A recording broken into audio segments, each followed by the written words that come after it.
Good evening, good morning. Whenever this reaches you, whenever you see this, this is a prophetic word for Paul Cain.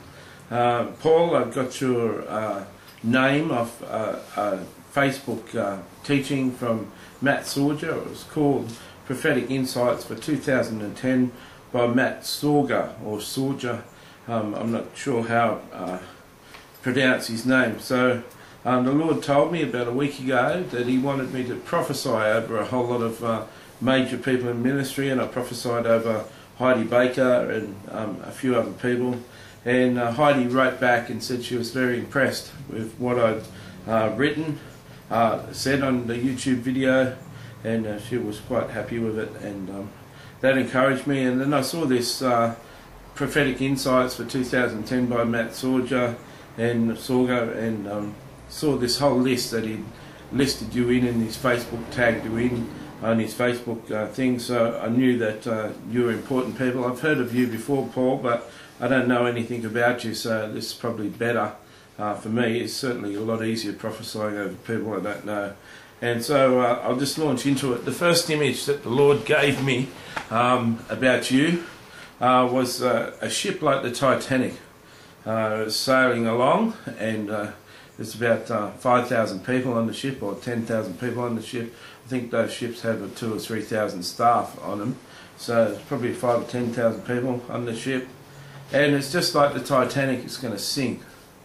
The image I get given of you is the director of getting people onto lifeboats, the person who's in charge and organising every person onto lifeboats and getting everyone saved, and ringing helicopters, ringing other ships, and arranging for everyone to be saved. I'm not sure. I think you are a prophet. As a prophet, it's your job to keep people out of hell, turn people into a life of righteousness, save sinners who are not saved, and save the Christian church who are in open rebellion and open sin, which is going to end them in hell if they don't watch it. I think that's the first image. It's an encouraging image because that's what you're called to do, to save people from going down to hell. So that's the first image. The second image I get just now is that of a butterfly, and it's not the fact that the butterfly lives for 30 days or how many days a butterfly lives, but a butterfly is very pretty to look at. So many of them are pretty to look at. They're delicate, and they look beautiful. If you grab a butterfly by its wings, you can stop it from flying.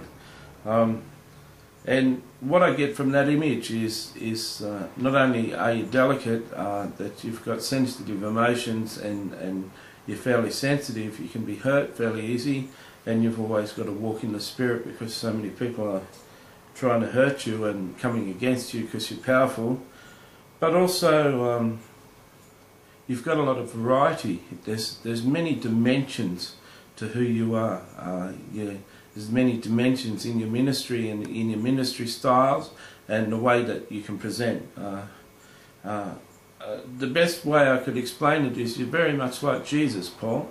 You've got many dimensions to you and your character, and you can shine very well in different aspects of who you are. Multifaceted would be like a diamond with many facets. Now, it hasn't been an easy road for you if you're a prophet. Certainly if you're an apostle, it hasn't been an easy road for you. You've done the hard yards. That's an Australian term. I'm not sure if you know what that is. You're certainly like an Olympian, someone who's been in the Olympics winning a gold medal.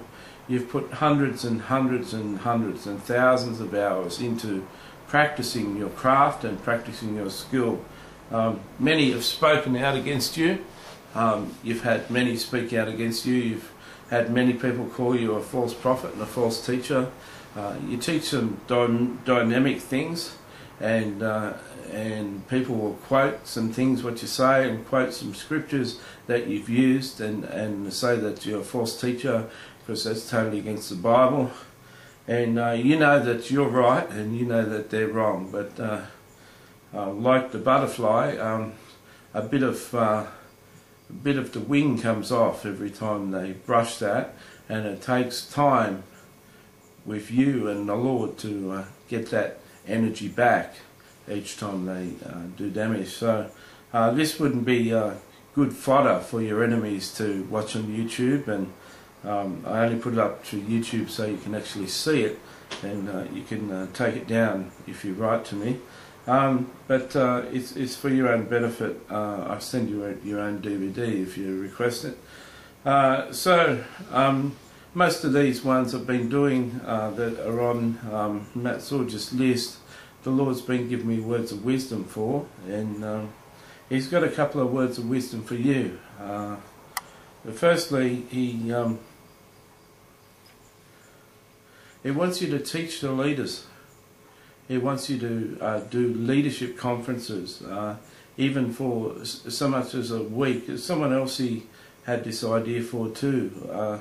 He wants you to do like a week of meetings and have it minimal cost. If a major church can sponsor it and they don't use the building 7 days a week, you do it over 4 days that they're not in their building, and you get them to sponsor it, and you bring people in and they can stay in any accommodation they like, and if the people in the city, they've got their own houses, and you do a morning meeting, they go out for lunch, do their own lunch, and come back in the afternoon or evening meeting. Around about the second day, you go around and have a ministry team, lay hands on everyone and call out their anointing, their fivefold office. If they're an apostle, prophet, pastor, evangelist and teacher, and you tell each person what their office is, and then the next 2 days worth of the conference you split into the individual offices and teach those offices. So all the teachers go into a room and get teaching on how to be a better teacher and the dynamics of being a teacher. All the prophets go to a room and get taught how to be a better prophet. Some of these people, it's the first time that they know that they're called to the office of prophet. So some of the teaching will be fundamental teaching what a prophet is. To an experienced prophet, some of that may come as a surprise, some of it may be fundamental. You've got to strike a certain balance. Even on the last day you could split into more experienced prophets in the office of prophet and the novice prophets, the trainee prophets that are just on their way. I'll leave that up to you, but the Lord wants you to do that. You've got the reputation to do it, and a very effective conference. He wants me to tell you to major on it being a minimal cost. He thinks, well, I think he's saying that you can even raise sponsorship for these conferences, that other rich Christians, other Christians with money can actually pay $100 for someone's registration fee for the week, and they can sponsor someone to come to that meeting. So that's the major word of knowledge. I thought you had to cover. The second one is that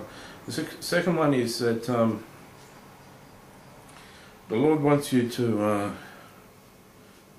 do a book on encouragement, a book on prophecy, a book on how to do prophecy, but mainly the book on encouragement, how to encourage every sort of person, every different aspect of encouragement. The book doesn't need to be long. It could be just an e-book, PDF file, e-book, 50 pages, 100 pages. But if the Lord's calling you to write a book on encouragement, I think there's a couple of 100 pages in it that you could do. There's plenty of antidotes. There's plenty of stories you can tell of prophetic words that you encourage people, and certainly the effects that you had on the people and the tears that ran down their cheeks, and you've got hundreds of stories that you could illustrate that book. I've never seen a book on the prophetic called encouragement, encouraging others, and essentially that's the foundation of what of the prophetic is. So you've got the Fivefold Ministry Conference, week-long conferences, and you've got a book called Encouragement. They're the two words of wisdom, and I bid you goodbye. May God bless you, may God bless your family, and may you learn to walk in the steps of Jesus Christ himself. God bless you. Bye.